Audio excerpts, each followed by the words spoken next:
வணக்கம் நண்பர்களே, நான் உங்கள் ஷா பேசுகிறேன். இன்றைக்கி நம்ம பார்க்க போகிற இந்த அமானுஷ நிகழ்வை நம்ம கூட பகிர்ந்துக்கிட்டவர் நம்ம சப்ஸ்கிரைபரான அந்தோனி அவங்க தங்கச்சி வாழ்க்கையில் நடந்த அதிபயங்கர அமானுஷ நிகழ்வை தான் நம்ம கூட பகிர்ந்துக்கிட்டாரு. போன வீடியோவில் எனக்கு உடம்பு சரியில்லைன்னு சொல்லியிருந்தேன். எனக்கு கோல்டுன்னு சொன்னதுனால நிறைய பேர் எனக்கு மெசேஜ் பண்ணியிருந்தீங்க, பர்சனலாகவும் என்னை விசாரிச்சுருந்தீங்க. ரொம்ப சந்தோஷம். உங்கள் அன்பாலேயும் என்னமோ நான் ரொம்ப பெட்டராகவே ரெக்கவர் ஆகிட்டேன். உங்கள் எல்லாருக்கும் ரொம்ப நன்றி. வீடியோக்குள்ளே போகிறதுக்கு முன்னாடி நம்ம சேனலை நீங்கள் சப்ஸ்கிரைப் பண்ணாமல் பார்த்துட்டு இருந்தீங்கன்னா சப்ஸ்கிரைப் பண்ணிக்கோங்க. கூடவே பக்கத்தில் இருக்க பெல் ஐக்கானையும் கிளிக் பண்ணிக்கோங்க. அப்போ தான் தொடர்ந்து நான் போடுற வீடியோ உங்களுக்கு நோட்டிஃபிகேஷனாக வரும். இது போன்ற அமானுஷ நிகழ்வு உங்கள் வாழ்க்கையில் நடந்திருந்தால் அதை நீங்கள் என் கூட பகிர்ந்துக்கணும்னு நினச்சிங்கன்னா கீழே டிஸ்கிரிப்ஷனில் டெலிகிராம் ஐடி, இன்ஸ்டாகிராம் ஐடி, அப்புறம் என்னோட மின்னஞ்சலையும் கொடுத்துருக்கேன். அதன் மூலியமாக நீங்கள் உங்களுக்கு நடந்த அந்த அமானுஷ நிகழ்வை எனக்கு வாய்ஸ் நோட்டாகவும் அனுப்பலாம், இல்லை டைப் பண்ணி மெசேஜாகவும் அனுப்பலாம். நம்ம சேனலுக்கு நிறைய பேர் ரொம்பவே அன்பையும் ஆதரவையும் தொடர்ந்து கொடுத்துட்ருக்கீங்க. உங்கள் எல்லாருக்குமே ரொம்ப நன்றி. வாங்க வீடியோக்குள்ளே போகலாம்.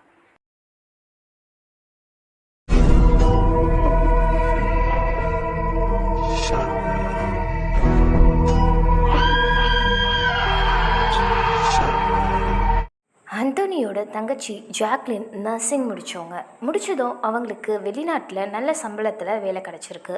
உடனடியாக வெளிநாட்டுக்கு கிளம்பியிருக்காங்க. அங்கே போய் வேலை பார்த்துட்டு இருக்கும் போதே கூட வேலை செய்கிற ஒருத்தரை காதலித்து திருமணம் செஞ்சுக்கிட்டாங்க. ஜாக்லின் ஒரு கிறிஸ்துவ குடும்பத்தை சேர்ந்தவங்க. ஆனால் அவங்க காதலித்து திருமணம் செஞ்சு கொண்ட தருண் ஒரு கிறிஸ்துவர் கிடையாது. தருண் ஒரு டயாலிசிஸ் டெக்னீஷியன். அவர் சேலத்தில் இருக்க ஒரு கிராமத்தில் இருந்து தான் படிச்சுட்டு வேலை கிடச்சதும் வெளிநாட்டுக்கு வந்திருக்காரு. வந்த இடத்துல ஜாக்லினை ரொம்பவே பிடிச்சி போய் ஒன்றா திருமணம் செஞ்சுக்கிட்டாங்க. ஜாக்லின் ரொம்பவே மாடர்னான பொண்ணு. அவங்க எப்பயுமே மாடர்னாக ட்ரெஸ் பண்ணுறது, மாடர்னாக நடந்துக்கிறது இப்படி தான் இருப்பாங்க. தருண் ஒரு கான்ட்ராக்ட் பேஸில் தான் வெளிநாட்டுக்கு வேலைக்கு வந்திருக்காரு. கான்ட்ராக்ட் முடிச்சதும் அவரோட சொந்த ஊருக்கே போயிட்டு அவர் இது வரைக்கும் சம்பாரித்து சேவிங்ஸ் பண்ண பணத்தை வச்சு ஒரு சின்ன லேப் ஒன்று ஆரம்பித்து அதை பிஸ்னஸ் பெரிய லெவலில் கொண்டு வரணும் அப்படின்றது தான் அவரோட கனவாக இருந்திருக்கு. இதுக்கு ஜாக்லினும் கண்டிப்பாக சப்போர்ட் பண்ணுறதா சொல்லியிருக்காங்க. அவங்களுக்கும் கான்ட்ராக்ட் முடிச்சதும் நம்ம 2 பேரும் சேர்ந்து இந்தியாவுக்கு போயிடலாம் அப்படின்ற ஒரு முடிவு எடுக்கிறாங்க. ஜாக்லின் வீட்டில் இவங்க காதல் திருமணம் செஞ்சுக்கிட்டதால இவங்களை ஏற்றுக்க மாட்டேன்னு சொல்லிடுறாங்க. தருணுக்கு அப்பா அம்மா கிடையாது. 2 பேருமே இறந்துட்டாங்க. தருண் அவங்க மாமா தான் வளர்த்துருக்காரு. தருண் தன்னோட சின்ன வயசில் அவங்க அப்பா அம்மா கூட இருந்த பூர்வீக வீடு இப்போ அப்படியே தான் இருக்குது. இவர் அவங்க மாமா வீட்லேயே வளர்ந்து அதுக்கப்புறமா இப்போ வேலைக்கும் வந்துட்டார். இப்போ தான் அவருக்கு சேலத்துக்கு போனால் அவரோட பூர்வீக வீட்டில் போயிட்டு தங்கணும்னு ஆசை வருது. தருண் வெளிநாட்டில் இருந்த அவங்க மாமாவுக்கு ஃபோன் பண்ணி நான் என்னோட அப்பா அம்மா இருந்த அந்த வாழ்ந்த வீட்டை என்னோட ஒய்ஃபுக்கு காட்டணும்னு ஆசைப்படுறேன். இப்போ அந்த வீட்டில் தங்கணும்னா அந்த வீடை இப்போ நான் ரெனோவேஷன் பண்ணணும். எனக்கு அந்த வீட்டை ஃபுல்லாக ரெடி பண்ணி புதுசாக நாங்கள் வந்ததும் அங்கே குடி போகிற மாதிரி செஞ்சு கொடுங்க மாமா அப்படின்னு சொல்லி கேட்குறாரு. அதுக்கு அவங்க மாமாவும் நீ காலேஜ் ஃபர்ஸ்ட் இயர் படிக்கும் போது ஒரு மாதம் போய் தங்கிட்டு வந்த, அதோட அந்த பக்கம் நீ போகவே இல்லையே, இப்போ மறுபடியும் அந்த வீட்டுக்கு போகிறதா சொல்கிற, சரி நான் ஆளுங்களை வச்சு உனக்கு நான் க்ளீன் பண்ணி கொடுக்குறேன் அப்படின்னு சொல்லி அவருக்கு தெரிஞ்ச ஒரு சில கான்ட்ராக்ட் ஆளுங்களுக்கு ஃபோன் பண்ணுறாரு. இப்போ அவங்க வேலை பார்த்துட்டு இருந்த அந்த கான்ட்ராக்ட்லாம் முடிஞ்சு இன்னும் 1 மாதத்தில் இந்தியாவுக்கு வர பிளானில் இருக்காங்க. ஜாக்லினும் தருணும் ரொம்பவே அன்பான தம்பதிங்க. ரொம்ப விளையாட்டுத்தனமாக இருப்பாங்களாம் ஜாக்லின். அவங்க எப்போ பாரு சிரிச்சுக்கிட்டு விளையாட்டாக பேசிட்டு ரொம்பவே ஜாலியான டைப்பாக இருப்பாங்களாம். இப்போ இத்தனை வருஷம் கழிச்சு இந்தியாவுக்கு போகிறத நினச்சி ரொம்பவே சந்தோஷமாக இருந்திருக்காங்க. தருணோட மாமா கிட்டேருந்து தருணுக்கு ஃபோன் வருது. தருண் எடுத்துகிட்டு சொல்லுங்கள் மாமான்னு கேட்டதும் உடனே அவர் சொல்லியிருக்காரு, நாளைக்கு அந்த வீட்டை க்ளீன் பண்ணுறதுக்காக 2 ஆளுங்களை அனுப்புகிறேன். அவங்க போய் ஃபுல்லாக ரெடி பண்ணி வச்சுருவாங்க. நீ 1 மாதம் கழித்து வரும்போது நீ புது வீட்டுக்கு கொடுத்துன வந்துடலாம், ஒன்றும் பிரச்சனை இருக்காது அப்படின்னு சொல்லிடுறாரு. இவரும் ரொம்பவே சந்தோஷமாக இந்த விஷயத்தை ஜாக்லின் கிட்ட சொல்லிட்டு ஃபோனை வச்சிடுறாரு. இப்போ தருணோட மாமா ரெடி பண்ண அந்த கான்ட்ராக்ட் ஆளுங்க 2 பேரும் அந்த வீட்டுக்கு போகிறாங்க. அந்த வீடு ரொம்ப பாலடைஞ்சு போய் கிடந்திருக்கு. அது கிராமத்தில் இருக்க வீடுன்றதால அந்த வீடை சுற்றி ரொம்ப வீடுங்கள்லாம் இல்லை, அங்கங்கே ஒரு வீடுங்க இருக்குது. அதுவும் ரொம்பவே தள்ளி தான் இருந்திருக்கு. இவங்க 2 பேரும் அந்த வீட்டுக்குள்ளே போயிருக்காங்க க்ளீன் பண்ணலான்னு சொல்லி. கதவை திறந்ததும் பயங்கரமான டஸ்ட் இருந்திருக்கு. ஏன்னா ரொம்ப வருஷமாகவே அந்த வீடு பூட்டி கிடந்திருக்கு. அதனால் அவ்வளோ டஸ்ட் இருந்ததும் இதை பார்த்துட்டு இதை 2 பேராக சத்தியமாக க்ளீன் பண்ண முடியாது, கண்டிப்பாக எக்ஸ்ட்ரா ஆளுங்க தேவைப்படும் அவங்க பேமெண்ட்டும் எக்ஸ்ட்ரா பே பண்ணுற மாதிரி தான் இருக்கும். முதல்ல வீடை ஃபுல்லாக சுற்றி பார்த்துட்டு அதுக்கப்புறமா அவங்களுக்கு ஃபோன் பண்ணி இன்ஃபார்ம் பண்ணலாம் அப்படின்னு சொல்லி யோசிக்கிறாங்க. உள்ளே போகிறாங்க. ஃபுல்லாக வீடெல்லாம் சுற்றி பார்த்துட்டே இருக்கும்போது ஒரு குறிப்பிட்ட ஜன்னல் பக்கமாக பயங்கரமான துர்நாற்றம் வீசுது. அவங்களால அந்த துர்நாற்றத்தை கட்டுப்படுத்தவே முடியல. அவங்களுக்கு ஒரு மாதிரி கொமட்டலே ஏற்படுது. அவங்க 2 பேரும் என்னடா இது, இந்த ஜன்னல் பின்னாடி என்னதான் இருக்குது அப்படின்னு சொல்லிட்டு அந்த வீட்டு பின்புறத்துக்கு போய் பார்க்குறாங்க. பார்த்த அவங்களுக்கு பயங்கரமான அதிர்ச்சி. அவங்களுக்கு மயக்கமே வந்துடுது அந்த இடத்த பார்த்ததும். அங்கே ஃபுல்லாக பறவைங்க, நாய், கோழின்னு சொல்லி எல்லாமே இறந்து கிடக்குது. அதுவும் யாரோ பாதி பாதி பிச்சு போட்டால் எப்படி இருக்கும் அந்த மாதிரி ஒரு நிலைமையில அந்த இடம் ரொம்ப மோசமாக இருக்குது. அதுக்கிட்ட நிற்கவே முடியல. அவங்களுக்கு கொமட்டல் வந்து வாமிட்டே எடுக்க ஆரம்பிச்சிருக்காங்க. சீக்கிரமாக அந்த இடத்த விட்டு வெளியே வந்துட்டு உடனடியாக அவங்களோட ஹையர் ஆஃபீஸருக்கு ஃபோன் பண்ணி இந்த விஷயங்களை சொல்கிறாங்க. அந்த ஆஃபீஸர் தருணோட மாமாவுக்கு ஃபோன் பண்ணி இந்த விஷயத்த சொல்கிறாரு. இந்த மாதிரி பின்னாடி பக்கம் என்னென்ன பறவைகளும் நாய் குருவி எல்லாமே இறந்து கிடக்குது. இது எல்லாத்தையும் க்ளீன் பண்ணி வீடும் பயங்கர டஸ்ட்டாக இருக்குது. நாங்கள் நினச்சது மாதிரி இல்லாமல் ரொம்பவே ஓவரான டஸ்ட்டில் இருக்கிறதால நீங்கள் சொன்ன பேமெண்ட்டை விட டபுளாக பே பண்ணுற மாதிரி இருக்கும். அது மட்டும் இல்லாமல் மொத்தமாக க்ளீன் பண்ணுறதுக்கு எப்படியும் ஒரு 6-7 பேர் அங்கே போயாகணும். அதனால் நீங்கள் பேமெண்ட்டை கொஞ்சம் அதிகப்படுத்தி கொடுங்க அப்படின்னு கேட்குறாரு. இவங்க மாமாவும் சரி வேறு வழி இல்லை, அந்த பையன் அந்த வீட்டில் தான் தங்குவேன்னு சொல்லிட்டான், அதனால் அவங்களுக்கு அதை ரெடி பண்ணி கொடுத்துடலாம் அப்படின்னு சொல்லி இவரும் சரி ஓகே எல்லாமே நீங்கள் ரெடி பண்ணி வச்சுருங்கன்னு சொல்லிடுறாரு. இந்த விஷயத்த தருணுக்கும் ஃபோன் பண்ணி சொல்கிறாரு. தருண் இதை கேட்டுட்டு சரிங்க மாமா, எப்படியாச்சும் அந்த வீட்டை ரெடி பண்ணி வச்சுட்டு சொல்லுங்கள். அப்பா அம்மா வாழ்ந்த வீடு, நான் ரொம்ப சந்தோஷமாக அங்கே இருந்திருக்கேன் அவங்களோட, அதனால் அந்த வீட்டில் என் மனைவியோடு இருக்கணும்னு ஆசைப்பட்றேன் அப்படின்னு சொல்லியிருக்காரு. ஆனால் தருணுக்கு அப்போ தெரியல அவர் எவ்வளோ பெரிய ஆபத்தான ஒரு விஷயத்த அவர் வாழ்க்கையில் முடிவு எடுத்திருக்காருன்னு சொல்லிட்டு. தருண் இப்போ இந்தியாவுக்கு வர நாள் நெருங்கிக்கிட்டே வருது. இந்த பக்கம் வீடு ஃபுல்லாகவே வந்து ரெடி பண்ணி முடிக்கிறாங்க. ஆனால் அங்கே வேலை செஞ்சவங்க எல்லாருக்குமே செம்மையாக அடிப்படுது, காயம் நிறைய ஆகுது. அதை க்ளீன் பண்ணும் போதெல்லாம் வந்து யாராவது ஒருத்தர் விழுந்துடுறாங்க, அடிபட்டுறதுன்னு சொல்லி இவங்களுக்கு ஃபோன் மேலே ஃபோன் வந்துகிட்டே இருந்திருக்கு. அந்த வீடை ரெடி பண்ணி முடிக்கிறதுக்குள்ளே நிறைய பேருக்கு நிறைய ரத்த காயங்கள் ஏற்பட்டிருக்கு. ஆனால் ஒரு வழியாக அந்த வீடை இப்படி புது வீடு இருக்குமோ அந்த அளவுக்கு புதுசாக்கி அவங்க கையில் ஒப்படைச்சிடுறாங்க அந்த கான்ட்ராக்ட் ஆளுங்க. இப்போ தருண் இந்தியாவுக்கு வர்றதுக்கு ஜஸ்ட் ஒரு 5 நாள் தான் இருந்திருக்கு. இந்த 5 நாளைக்கு முன்னாடி அவங்க மாமா ஃபோன் பண்ணி வீடெல்லாம் சூப்பராக ரெடி ஆகிடுச்சு, வீட்டு சாவி நம்ம வீட்டில் தான் இருக்குது, நீ ரீச் ஆனதுமே ஏர்போர்ட்டுக்கு நம்ம டிரைவரை அனுப்புகிறேன், நம்ம கார்லேயே நீ உங்கள் வீட்டுக்கு போயிடு, அதுக்கப்புறமா 2 நாள் கழித்து ரெஸ்ட் எடுத்துகிட்டு நீங்கள் கண்டிப்பாக நம்ம வீட்டுக்கு வரணும் அப்படின்னு சொல்கிறாரு. தருணுக்கும் ரொம்ப சந்தோஷம். ஜாக்லின் அதை விட டபுள் மடங்காக சந்தோஷமாக இருந்திருக்காங்க.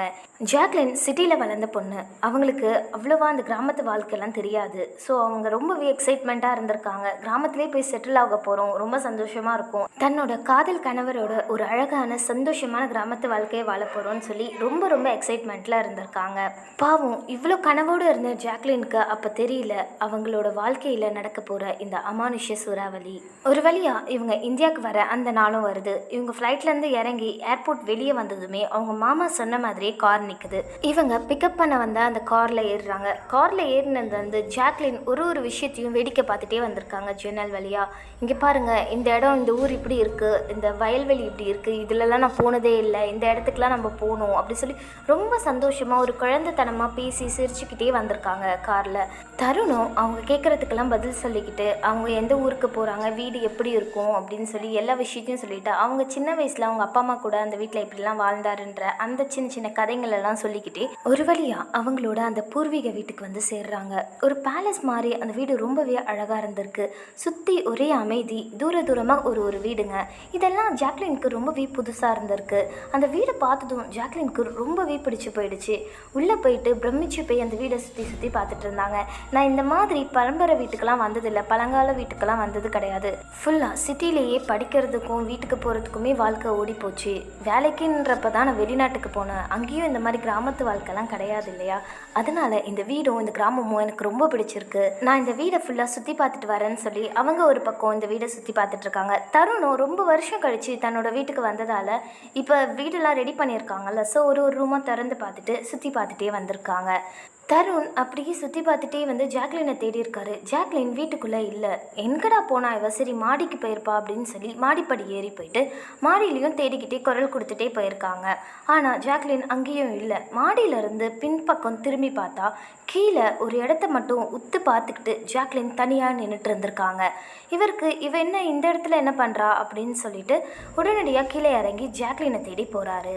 அவ்வளோ நேரம் ரொம்ப சந்தோஷமாக வீட்டையே சுற்றி சுற்றி பார்த்துட்டு இருந்த ஜாக்லின் குறிப்பிட்ட அந்த ஒரு இடத்த பார்த்துக்கிட்டு கையில் ஏதோ ஒரு சிவப்பு துணி மாதிரி வச்சுட்டு நின்றுட்டு இருந்திருக்காங்க. தருணும் எப்பயுமே அவங்கள டார்லிங் டார்லிங்னு கூப்பிடுவாங்களாம். ஸோ அதே மாதிரி டார்லிங் இங்கே என்ன பண்ணிகிட்ருக்க அப்படின்னு சொல்லி செல்லமாக கூப்பிட்டுட்டே அவங்க பின்னாடி போய் நின்று இருக்காரு. அப்பவும் அசையாமல் அவங்க ஒரே இடத்த விட்டு பார்த்துட்டு இருந்திருக்காங்க. இவர் போயிட்டு உன்னை தான் கேட்குறேன், என்ன பண்ணிகிட்ருக்க, இந்த இடத்துக்கு ஏன் வந்த, வா வீட்டுக்குள்ளே போகலாம் அப்படின்னு சொல்லி கூப்பிடுறாரு. அப்போவும் அவங்க அதே இடத்த தான் ஒத்து பார்த்துட்டு இருந்திருக்காங்க. இவருக்கு ஒன்றுமே புரியல, என்னாச்சு இவளுக்குன்னு சொல்லி அவங்க ஷோல்டரை பிடிச்சி இப்படி லைட்டாக உலுக்கியிருக்காரு. உன்னை தான் கூப்பிட்டுருக்கேன், காது கேட்கலையா அப்படின்னு சொல்லி. அப்போ தான் ஜாக்லின் சுயநினைவுக்கே வராங்க. டக்குன்னு எப்போ வந்தீங்க அப்படின்னு சொல்லி கேட்குறாங்க. தருணை எப்பயுமே வாப்போன்னு தான் ஜாக்லின் கூப்பிடுவாங்க. அது மட்டும் இல்லாமல் அடிக்கடி பேபி பேபி அப்படின்னு சொல்லி கூப்பிடுவாங்களாம்.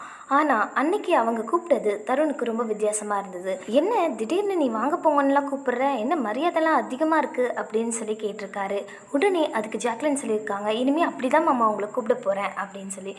இது என்ன மாமான்லாம் கூப்பிடுற அப்படின்னதும், இல்லை இங்கே 2 கப்பிள்ஸை பார்த்தேன், அவங்க ஹஸ்பண்ட் அப்படி தான் கூப்பிட்டாங்க, அதனால தான் நானும் இப்போ தமிழ்நாட்டுக்கு வந்துட்டேன் இல்லையா, ஸோ இனிமேல் அதுக்கேற்ற மாதிரி நானும் மாறணும்ல அப்படின்னு சொல்லியிருக்காங்க.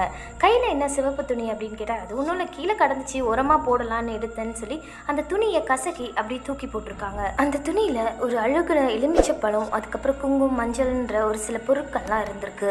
இவர் இதெல்லாம் எதுக்கு நீ கையில் தொடுற, அதெல்லாம் தூக்கி போட்டு வா அப்படின்னு சொல்லிட்டு அதுக்கப்புறமா உள்ளே போயிருக்காங்க. அன்றைக்கி வீட்டில் இருக்க எல்லா திங்ஸையும் ஏற கட்டுறது, அவங்க கொண்டு வந்த ட்ரெஸ் எல்லாம் மடித்து வைக்கிறது, வேலை பார்க்குறது, சமைக்கிறதுன்னு சொல்லிட்டு அவங்க நாள் ரொம்பவே ஃபுல்ஃபில்லாக அமைஞ்சிருக்கு. அன்றைக்கி நைட்டு தருண், ஜாக்லின் எல்லோரும் நல்லா தூங்கிட்டு இருந்திருக்காங்க. திடீர்னு அந்த ஜன்னல் பின்புறமாக ஏதோ ஒரு கதறல் சத்தம் கேட்டிருக்கு. என்னது இது, ஏதோ கத்துற சத்தம் கேட்குதுன்னு சொல்லிட்டு நைட்டில் ஆனால் வெளியே போக வேணாம்னு முடிவு பண்ணி அடுத்த நாள் விடிஞ்சதும் காலையில் தருண் எழுந்து அந்த பின்புறம் போய் பார்த்துருக்காரு. தருணுக்கு பயங்கரமான அதிர்ச்சி. பின்னாடி ஒரு பறவை ரொம்ப கொடூரமாக இறந்து கிடந்திருக்கு.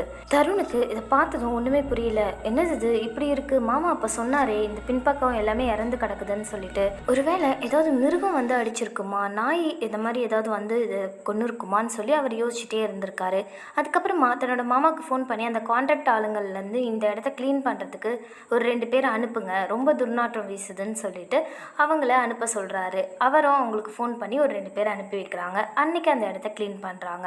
இப்போ வீட்டுக்குள்ளே போகிறாரு. அவருக்கு இன்னொரு அதிர்ச்சியும் காத்துட்டு இருந்திருக்கு. ஜாக்லின் புடவை கட்டிட்டு ரொம்பவே தமிழ்நாட்டு பொண்ணு எப்படி இருப்பாங்க, ஒரு கிராமத்து பொண்ணு, அந்த மாதிரி ஒரு தோற்றத்தில் தலையெல்லாம் பின்னி வாரிட்டு நின்றுட்டு இருந்திருக்காங்க. ஜாக்லின் ஒரு கிறிஸ்துவ குடும்பத்தை சேர்ந்த பெண்ன்றதுனால எப்பயுமே பொட்டு வைக்க மாட்டாங்க. இவங்க 2 பேரும் திருமணம் செய்யும் போதே உன்னோட மதத்தில் நீ இருந்துக்கோ, என்னோட மதத்தில் நான் இருந்துக்கிறேன், யாரும் யாரோட இதையும் கம்பல் பண்ணிக்க வேணாம், நம்ம ஒரு அன்பால் தான் இணைஞ்சிருக்கோம், நம்ம அப்படியே நம்மளோட கல்ச்சரை ஃபாலோ பண்ணிக்கலாம்னு சொல்லி பேசி தான் முடிவெடுத்திருப்பாங்க. இவர் எத்தனையோ வாட்டி அவங்கள சும்மா ஒரு பொட்டு வச்சு காட்டேன்னு சொன்னால் கூட அவங்க வைக்க மாட்டாங்களாம். ஆனால் அன்னைக்கு அவங்கள பார்த்து இவருக்கு பயங்கரமான ஒரு அதிர்ச்சி. என்ன புதுசாக பொட்டெல்லாம் வச்சுட்டு, இந்த புடவைலாம் உனக்கு யார் முதல்ல கட்ட சொல்லி கொடுத்தா, உனக்கு தான் புடவையை கட்ட தெரியாதே அப்படின்னு சொல்லி கேட்டிருக்காரு. அதுக்கு ஜாக்லினும், அது ஒன்றும் இல்லை மாமா, நான் யூடியூப் பார்த்து தான் புடவை கட்ட கற்றுக்கிட்டேன், இந்த புடவை நம்ம ஊருக்கு வரும்போதே நான் வாங்கிட்டு வந்திருந்தேன், இனிமே நான் இப்படி தான் இருக்க போகிறேன், இது நல்லா இருக்கா இல்லையா அப்படின்னு சொல்லி கேட்டதும் இவரும் அவங்க சாரியில் ரொம்பவே அழகாக இருந்திருக்காங்க. அதை பார்த்துட்டு, உனக்கு என்ன, நீ ரொம்ப அழகாக இருக்க, அதுவும் இந்த சாரியில் ரொம்ப ரொம்ப அழகாக இருக்க, வந்த 2 நாளில் நான் ஏதோ ஒரு கிராமத்து பொண்ணை காதலிச்சு திருமணம் செஞ்சுக்கிட்ட மாதிரி எனக்கு ஒரு ஃபீல் வருது, எப்பயும் மாடர்ன் ட்ரெஸ்லேயே உன்னை பார்த்து இதெல்லாம் எனக்கு ரொம்ப டிஃப்ரெண்ட்டாக இருக்குது அப்படின்னு சொல்லி அவங்கள ஹக் பண்ணி அப்படி பேசிகிட்டே இருந்திருக்காரு. மதியானம் ஆகுது. மதியானம் நல்ல இந்த வடை பாயாசத்தோட சமையல் செய்வாங்க இல்லையா, அந்த மாதிரி சூப்பராக சமையல் செஞ்சு ரெடி பண்ணி எடுத்துகிட்டு வந்து வைக்கிறாங்க ஜாக்லின். தருணுக்கு அதுவும் ரொம்ப அதிர்ச்சியாக இருந்திருக்கு. என்னடா இவ எப்போ இப்படிலாம் சமைக்க கற்றுக்கிட்டான்னு சொல்லி, இதெல்லாம் எப்படி செஞ்ச, இதுவும் யூடியூப் பார்த்து தான் செஞ்சியா என்ன அப்படின்னு கேட்கவும், ஆமாம் எல்லாமே நான் உங்களுக்காக தான் கற்றுக்கிறேன், இன்னும் நிறைய உங்களுக்காக நான் விதவிதமாக சமைச்சு போடுறேன் அப்படிலாம் சொல்ல ஆரம்பிக்கிறாங்க. இவருக்கு நிஜமாவே இது ஜாக்லின் தானா இல்லை வேறு ஏதாவது பொண்ணு கூட நம்ம பேசிகிட்டு இருக்கோமான்ற மாதிரி ஒரு உணர்வே ஏற்பட்டிருக்கு. ஆனால் ஒரு வேளை நம்மளுக்காக தான் இதெல்லாம் செய்கிறாளோ, நம்ம அவளை தப்பாக எதுவும் நினைக்கக்கூடாது அப்படின்னு சொல்லிட்டு அவருக்கும் அது ரொம்பவே பிடிச்சிருந்திருக்கு. ஏன்னா ரொம்ப மாடர்னாக இருந்த பொண்ணு திடீர்னு ரொம்ப ட்ரெடிஷ்னலாக அவர் ஆசைப்பட்ட மாதிரி அவரை பார்த்து பார்த்து கவனிச்சுக்கிட்டு அவருக்கு ரொம்ப பிடிச்ச மாதிரி அவங்க மாறி இருக்கிறது அவருக்கு ரொம்ப பிடிச்சிருந்திருக்கு. அன்னைக்கு இரவு இவங்க ரொம்ப சந்தோஷமாக பேசி சிரிச்சுட்டு அதுக்கப்புறமா தூங்கியிருக்காங்க. அன்னைக்கு இரவு சரியா ஒரு 1:30 மணி அளவில் அதே கதறல் சத்தம் மறுபடியும் அந்த ஜன்னல் வழியாக கேட்குது. இப்போ தருணுக்கு தான் லைட்டாக முழிப்பு வருது. முழிச்சு பார்த்தா பக்கத்தில் ஜாக்லின் நல்லா தூங்கிட்டு இருந்திருக்காங்க. அசையாமல் அப்படியே படுத்து தூங்கிட்டு இருந்திருக்காங்க. சரி, இவளை எழுப்ப வேணாம், நம்ம பின்னாடி பக்கம் போய் பார்க்கலாமான்னு சொல்லி தன்னோட ஃபோனில் லைட் அடித்து அந்த ஜன்னல் பக்கமாக மட்டும் லைட்டாக எட்டி பார்த்துருக்காரு. ரொம்பவே அந்த இருட்டை பார்த்ததுமே ஒரு பயம் உள்ளுக்குள்ளே தோணியிருக்கு. வேண்டாம் வேண்டாம், நம்ம காலையிலே போய் பார்த்துக்கலான்னு சொல்லிட்டு அமைதியாக படுத்துட்டாரு. அடுத்த நாள் காலையில் காஃபியோட ஜாக்லின் தான் வந்து தருணை எழுப்புறாங்க. ஜாக்லின் அவரை மாமா எழுந்துருங்க அப்படின்னு சொல்லி கூப்பிடும்போது வேற ஏதோ ஒரு குரல் கேட்ட மாதிரி தூக்கத்தில் தெரிஞ்சிருக்கு. என்னடா இது, வேற ஏதோ ஒரு பொண்ணு குரலில் நம்மளை எழுப்புற மாதிரி இருக்குன்னு சொல்லி திடுக்குன்னு எழுந்து உட்காந்துருக்காரு தருண். எழுந்து உட்காந்து பார்த்தா ஜாக்லின் தான் அவர் முன்னாடி நின்றுட்டு இருந்திருக்காங்க. உடனே ஜாக்லின் ஒரு மாதிரி பதட்டமா, ஆமாம் நான் தான் கூப்பிட்டேன், இங்கே வேற யாரும் இருக்கா, யாரும் இல்லையே அப்படின்னு சொல்லி ஒரு மாதிரி அவங்களோட ரியாக்ஷனே மாற ஆரம்பிச்சிருக்கு. இதை கவனிச்ச தருணோய், நான் ஒன்றும் இல்லை, தூக்கத்தில் இருந்தேன் இல்லையா, உன் குரல் வேற ஒரு பொண்ணு குரல் மாதிரி கேட்டுச்சு, அதான் என்னை தேடி வேற பொண்ணு ஏதோ வந்துருச்சோ அப்படின்னு நினச்சேன்னு சொல்லி நான் போய் ஃப்ரெஷ் ஆகிட்டு வந்து காஃபி குடிக்கிறேன்னு சொல்லி வெளியே எழுந்து வந்திருக்காரு. இப்போ அந்த ரூம் வழியாக கிராஸ் ஆகி போகும்போது அந்த ஜன்னல் பக்கம் மறுபடியும் பயங்கரமான ஒரு துர்நாற்றம் வீசுது. இந்த வாட்டி இவருக்கு அப்படியே குடலே வெளியே வர மாதிரி அப்படியே கொமட்டிட்டு வர ஆரம்பிச்சிருச்சு. என்னதான் நடக்குது இந்த பின்னாடி, எப்போ பாரு வந்து ஏதாவது நாற்றம் அடிச்சுட்டே இருக்கே அப்படின்னு சொல்லிட்டு மறுபடியும் வேகமாக பின்னாடி பக்கம் போய் பார்த்துருக்காரு. இந்த வாட்டியும் ஒரு சில உயிரினங்கள் அங்கே இறந்து கிடந்திருக்கு. அதை பார்த்ததும் இவருக்கு ஒரே அதிர்ச்சி. என்னடா இது, இங்கே என்னதான் நடக்குதுன்னு ஒன்றுமே புரியலையேன்னு சொல்லிட்டு மறுபடியும் அவங்க மாமாக்கே ஃபோன் பண்ணி அந்த இடத்த க்ளீன் பண்ணுறதுக்கு ஆள் அனுப்ப சொல்கிறாரு. இப்போ மறுபடியும் அவங்க வந்து க்ளீன் பண்ணிட்டு போகிறாங்க. இப்படியே ஒரு மாதம் ஓடிட்டே இருக்குது. இப்போ ரொம்பவே ஜாக்லினோட நடவடிக்கைகள் மாற ஆரம்பிக்குது. இவருக்கு இது ஜாக்லின் தானான்னு சொல்லிட்டு கொஞ்சம் சந்தேகம் வரவே ஆரம்பிச்சிருச்சு. என்னதான் தன்னோட காதலுக்காக அவங்க மாறுறதா இருந்தாலும் இந்த அளவுக்கு ஜாக்லினா அப்படின்னு கேட்குற அளவுக்கு அடையாளம் தெரியாமல் மாற மாட்டாங்க இல்லையா. அது மட்டும் இல்லாமல் அவங்க வீட்டு அந்த பின்னாடி பக்கம் என்னதான் நடக்குதுன்றது தருணுக்கு ஒரு குழப்பமாகவே இருந்திருக்கு. சரி, இதுக்கு ஒரே வழி, நம்ம ஒரு கேமரா ஃபிக்ஸ் பண்ணலாம். இது வந்து நம்ம ஒய்ஃப் கிட்ட கூட சொல்ல வேண்டாம், அவளும் பயந்துருவா, அதனால் அவகிட்டையும் சொல்லாமல் நம்ம முதல்ல ஒரு கேமராவை ஃபிக்ஸ் பண்ணலான்னு சொல்லி முடிவெடுக்கிறாரு. அந்த வீட்டு பின்புறத்தில் ஒரு கேமராவை ஃபிக்ஸ் பண்ணிவிட்டு தன்னோட லேப்டாப்பில் அதை கனெக்ட் பண்ணிவிட்டு அதை ஹாலில் ஷோஃபாவில் வச்சு பார்த்துட்டு இருந்திருக்காரு. ஒரு மயான அமைதியோட அந்த இருட்டில் கீச்சுன்னு அந்த பூச்சி சத்தம் மட்டும்தான் அங்கே இருந்திருக்கு. அந்த பின்புறம் அவ்வளோ ஒரு அமைதியாக ஒரு பயங்கரமான சூழ்நிலையாக தெரிஞ்சிருக்கு. கேமராவில் ரொம்ப நேரமாக உட்காந்து பார்த்துட்டு இருந்திருக்காரு. இங்கே மணி ஓடிக்கிட்டே இருந்திருக்கு. 12 ஆகுது, 12:30 ஆகுது, 1 ஆகுது, 1:30 ஆகுது. ரூமில் ஜாக்லின் படுத்து தூங்கிட்டு இருந்திருக்காங்க. இவர் ஹாலில் ஷோஃபாலே உட்காந்துட்டு தான் இன்னைக்கு என்ன தான் நடக்குதுன்னு கண்டுபிடிச்சிடணும்னு சொல்லி அப்படியே தலை சாய்ச்சிக்கிட்டே மெதுவாக தூக்கம் கண்ணை சொக்க லேப்டாப்பே பார்த்துட்டே உட்காந்துட்டு இருந்திருக்காரு. என்னடா அது, இவ்வளோ நேரம் ஆச்சு, இன்னும் எதுவுமே நடக்கலையேன்னு சொல்லிட்டு சரி லேப்டாப்பை மூடலாம் அப்படின்னு போகிற நேரத்தில் ஒரு நாய் அந்த இடத்துக்கு வருது. அந்த நாயோட கண்களில் அவ்வளோ ஒரு பயம். அது எதையோ பார்த்து வேகமாக குலைச்சிக்கிட்டே அப்படியே பின்னோக்கி நடக்குது. இப்போ கேமரா லைட்டாக அசைய ஆரம்பிக்குது, ஒரு மாதிரி பிளர் ஆகுது. அந்த வியூவை சரியாக அவரால் பார்க்கவே முடியல. நாய் பயங்கரமாக கத்துற சத்தம் கேட்குது. கத்திட்டு ஒரு நிமிஷம் அது அப்படியே அமைதியாகிடுது. இப்போ என்னதான் நடந்துன்னு சொல்லி கொஞ்சம் ரீவைண்ட் பண்ணி அந்த இடத்த ஜூம் பண்ணி பார்க்க ஆரம்பிக்கிறாரு. அந்த நாய் ரொம்பவே கத்தி கதறும் போதே அந்த நாயை ஏதோ ஒரு உருவம் பயங்கரமாக தன்னோட கையால் பலார்னு அடித்து கீழே தள்ளுது. கீழே தள்ளினதும் இல்லாமல் அதோட தலையை கை கால்களை தனித்தனியாக பிச்சு தூக்கி போட்டுட்டு அந்த உடம்பை அப்படியே தன்னோட கைகளால் எடுத்து கடிச்சு சாப்பிட ஆரம்பிக்குது. இதை பார்த்ததும் தருணோட உடம்பெல்லாம் நடுங்க ஆரம்பிக்குது. அவரோட உயிரே ஒரு செகண்ட் போன மாதிரி இருந்திருக்கு. தருணுக்கு இது வரைக்கும் இந்த பேய் பிசாசெல்லாம் நம்பிக்கை கிடையாது. அந்த உருவத்தை பார்த்ததும் கை கால்லாம் நடுங்க ஆரம்பிச்சிருக்கு. அந்த லேப்டாப்பில் இன்னும் அந்த உருவத்தை கிளியராக பார்க்கலான்னு சொல்லி ஜூம் பண்ண ஆரம்பிச்சிருக்காரு. ஒரு வழியாக ஒரு இடத்துல மட்டும் அந்த உருவத்தோட முகம் பாதி தெரிகிற மாதிரி இருந்திருக்கு. அதை ஜூம் பண்ணி பார்த்த தருண் ஒரு நிமிஷம் ரொம்ப அதிர்ச்சியாக இருக்காரு. அந்த உருவம் அப்படியே அச்சு அசல் அவரோட மனைவி ஜாக்லினோட முகம். ஜாக்லினோட உருவத்தை பார்த்துட்டு இவரால் நம்பவே முடியல. தன்னோட மனைவி தான் இங்கே இருக்க இந்த விலங்குகள் பறவைகள்லாம் கொன்று சாப்பிட்டுட்டு இருக்காளா, என்ன நடக்குதுங்க ஒன்றுமே புரியலேன்னு சொல்லி ஒரு மாதிரி குழப்பமாயிருக்காரு. அதுக்கு மேலே அந்த வீடியோவை தொடர்ந்து அவரால் பார்க்கவே முடியல. உடம்பெல்லாம் நடுங்க அந்த லேப்டாப்பை மெதுவாக மூடி வச்சுட்டு தன்னோட ரூமுக்கு வராரு. ரூமுக்கு வந்ததும் தன்னோட மனைவியை தான் பார்க்குறாரு. ஜாக்லின் அங்கே ரொம்ப அமைதியாக எதுவுமே நடக்காத மாதிரி படுத்து தூங்கிட்டு இருந்திருக்காங்க. இவருக்கு எதுவுமே புரியல. நிஜமாவே அந்த உருவம் நம்ம மனைவி தானா, இல்லை நம்ம கண்ணுக்கு அந்த மாதிரி தெரிஞ்சுதா, எதுவுமே புரியலையேன்னு சொல்லிட்டு அன்னைக்கு படுத்து தூங்கியிருக்காரு. அடுத்த நாள் காலையில் எழுந்ததுமே ஜாக்லினை பார்த்துட்டு அவங்கக்கிட்ட கேட்கலாமா என்னன்னு பேசலாமான்னு சொல்லி தோணினாலும் இன்னொரு பக்கம் அவங்கள பார்க்குறதுக்கு கொஞ்சம் பயமாக தான் இருந்திருக்கு. ஏன்னா இவங்களோட நடவடிக்கைகள் எல்லாமே மாறிடுச்சு, பழக்கம் வழக்கம் எல்லாமே மாறிட்டுருக்கு. இப்போ யாரோ ஒரு புது பொண்ணு மாதிரி தான் வந்து நடந்துக்கிறா. முதல்ல நம்மளை சுற்றி என்ன ஒரு அமானுஷ்யம் நடக்குதுன்றதை கண்டுபிடிப்போம், அதுக்கப்புறமா நம்ம ஏதாச்சும் ஒரு முடிவு பண்ணலான்னு சொல்லிட்டு முதல்ல நம்ம வீட்டில் ஒரு அமானுஷ்யம் இருக்குன்றதை எப்படி தெரிஞ்சுக்கலான்னு சொல்லி நிறையா இந்த ஆன்லைன்லாம் செக் பண்ண ஆரம்பிக்கிறாரு. அப்படி அதை பற்றி ஆராய்ச்சி பண்ணி அவர் தெரிஞ்சுக்கும் போது ஒரு விஷயம் அவருக்கு பண்ணி பார்க்கலாம் அப்படின்னு தோணுது. அது வேறு ஒன்றும் இல்லை, ஜாக்லினோட ஃபோட்டோ எடுத்துக்கிறது தான். ஃபோட்டோவில் பேயோட உருவம் தெரிஞ்சிடும் அப்படின்னு சொல்லி அவர் படித்த நிறைய இடத்துல அவர் பார்த்துருக்காரு. அதனால் இதை நம்ம ட்ரை பண்ணி பார்க்கலான்னு சொல்லி ஜாக்லினை சும்மா ஆசையாக கூப்பிட்ற மாதிரி கூப்பிட்டுட்டு, இந்த புடவையில் நீ ரொம்ப அழகாக இருக்க, நீ பார்க்கவே ரொம்ப அழகாக இருக்க, நான் ஒரே ஒரு ஃபோட்டோ எடுத்துக்கிறேன் உன்னை அப்படின்னு சொல்லிட்டு விதவிதமாக அங்கங்கே நிற்க வச்சு ஃபோட்டோஸ் எடுக்கிறாரு. மனசுக்குள்ளே பயங்கரமான பயம் இருந்தாலும் தன்னோட மனைவியை அந்த ஆன்மா கிட்டேருந்து எப்படியாவது காப்பாற்றணுன்றதுக்காக இந்த முயற்சியை செஞ்சு பார்க்குறாரு. அவர் எடுக்கிற ஃபோட்டோலலாம் அவங்க ரொம்பவே அழகாக தெரிகிறாங்களே தவிர்த்து எந்த ஒரு உருவமோ எதுவுமே தெரியல. இவர் என்னடா இது எதுவுமே தெரியலையே, நார்மலாக தானே இருக்குது அப்படின்னு சொல்லிட்டு அந்த ஒரு ஃபோட்டோவை பார்த்துக்கிட்டே இருக்காரு. அப்படி பார்க்கும்போது அன்னைக்கு அவங்க வீட்டுக்குள்ளே வந்ததுக்கு அப்புறமா அவங்க எடுத்த ஃபோட்டோஸில் ஒரு சில செல்ஃபிஸ் இருந்திருக்கு. அந்த செல்ஃபி ஃபோட்டோவெல்லாம் தள்ளி பார்த்துருக்காரு. பார்த்து அவருக்கு பேரதிர்ச்சி. அதில் அவங்க ஒய்ஃபோட முகம் தெரியாமல் வேற ஒரு பொண்ணோட முகம் அதில் தெரிஞ்சிருக்கு. இப்போ கன்ஃபார்மாக தெரிஞ்சிருச்சு இது ஜாக்லின் கிடையாது, ஜாக்லினோட உடம்புக்குள்ளே வேறு ஏதோ ஒரு ஆன்மா இருக்குது அப்படின்னு சொல்லி. இதை எப்படி விரட்டுறது, என்ன பண்ணுறதுன்னு ஒன்றுமே புரியல. யார்கிட்ட போய் உதவி கேட்குறது எதுவுமே தெரியாமல் ஒரு மாதிரி திக்கற்ற நிலமையில நின்றுட்டு இருந்திருக்காரு தருண். அப்போ அவங்க மாமா கிட்டேயே போயிட்டு ஹெல்ப் கேட்கலாமான்னு நினச்சிட்டு இருந்தவருக்கு அன்னைக்கு ஒரு ஃபோன் கால் வருது. அவங்க மாமாவுக்கு ரொம்பவே உடம்பு சரியில்லை, இந்த மாதிரி ஹாஸ்பிட்டலில் சேர்த்துருக்கோம், உடனடியாக உன்னை தான் பார்க்கணுன்னு சொல்கிறாருன்னு சொல்லி அவங்க அத்தை பேசுகிறாங்க. பேசினதுமே இந்த விஷயத்த ஜாக்லின் கிட்ட சொல்லிவிட்டு நீ வீட்டில் இரு, நான் மட்டும் போய் பார்த்துட்டு வந்துடுறேன் அப்படின்னு சொல்லி அந்த இடத்துலேருந்து தருண் வேகமாக கிளம்புறாரு. இப்போ தருண் அந்த ஹாஸ்பிட்டல் போயிட்டு அவங்க மாமாவை பார்க்குறாரு. அவங்க மாமா தருணை பார்த்துட்டு ஒரு மாதிரி முகத்தை சோகமாகவே வச்சுருந்துருக்காரு.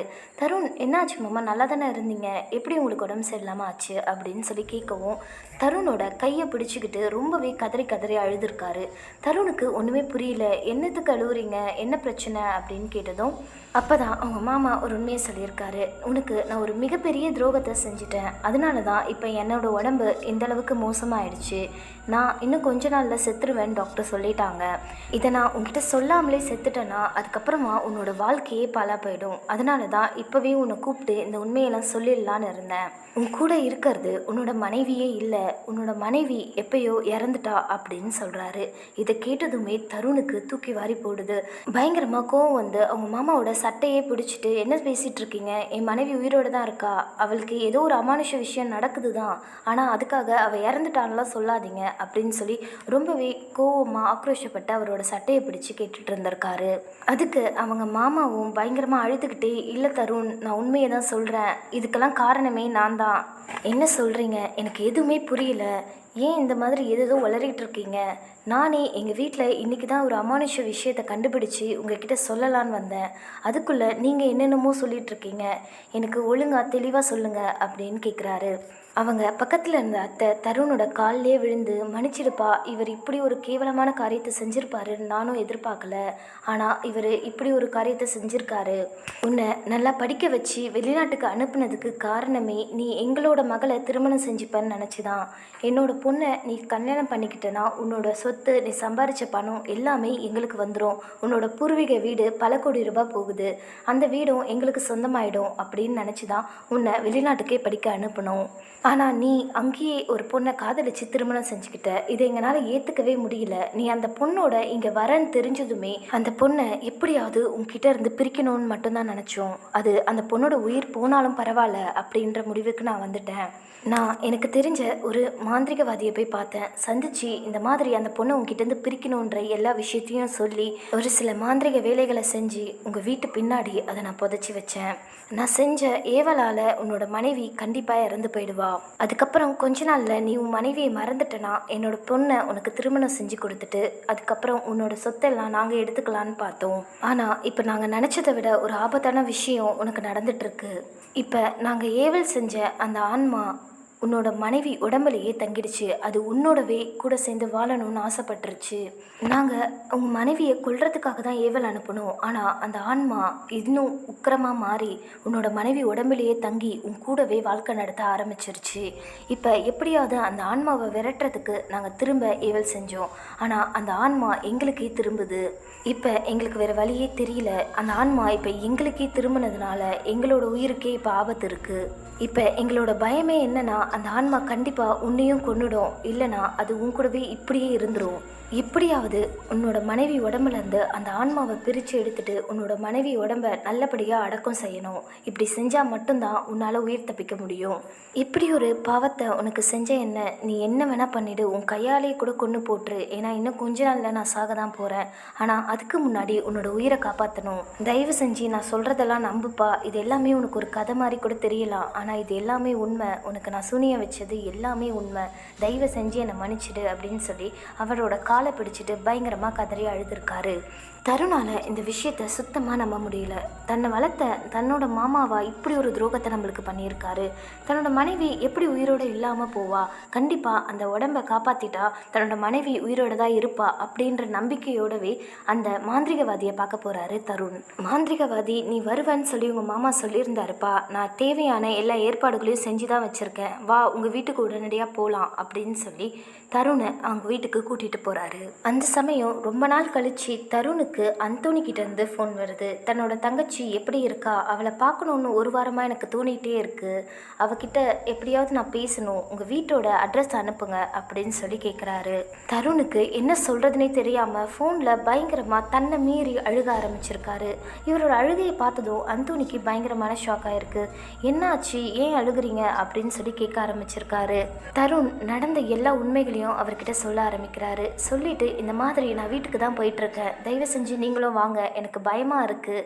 நான் நம்பினவங்க எல்லாரும் என்னை ஏமாற்றிட்டாங்க, எனக்குன்னு இப்போ யாருமே கிடையாது, தயவு செஞ்சு வாங்க அப்படின்னு சொல்லி ஃபோன்லேயே பயங்கரமாக கதறி அழுதுருக்காரு.